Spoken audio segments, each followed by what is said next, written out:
সকালবেলা ঘুম চোখে উঠে আগে ফ্রিজটা হাতড়াই যে ফ্রিজে কি আছে আর কত তাড়াতাড়ি রান্না করে মেয়েকে স্কুল আর বরের অফিসের জন্য রেডি করতে পারবো। বর বলল আজকে ওয়ার্ক ফ্রম হোম করবে, তাই আমি সব সবজি নিয়ে বসে পড়লাম।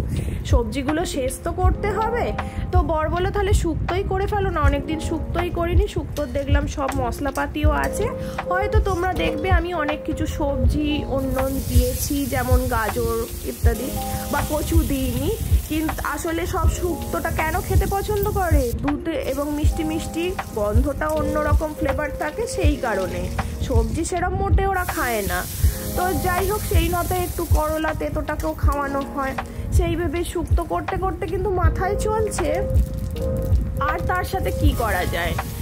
মেয়ে বললো যাকগে মাম্মা অনেক সবজি তো খেয়ে ফেলবো, তাহলে তুমি আর একটু কিছু হালকা করে ফেলো। তো নয় ডিম নয় মাছ ভেবেছিলাম, আর উঠেই মাছ বার করে ফেলেছি, যার কারণে মাছের ঝাল, ভেটকি মাছের ঝাল আর এই শুক্তোই করেছি।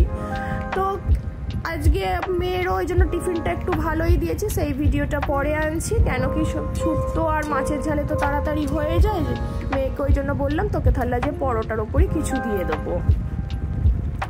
তো সবাই শান্তি। তার উপর আজকে বিকালে রান্নাটা একটু পনিরের ওপরই করবো নিরামিষেতে, যার কারণে ওটা একদম টাটকাই করবো, সন্ধেবেলায় করবো বলে ঠিক করেছি। তাই আজকে রান্নার ঘর থেকে সকালবেলা আমার তাড়াতাড়ি ছুটি, শুক্তো রেডি। তোমরাও জানিও তোমরা কে কীভাবে শুক্তো করো আর আমারটা কেমন হলো।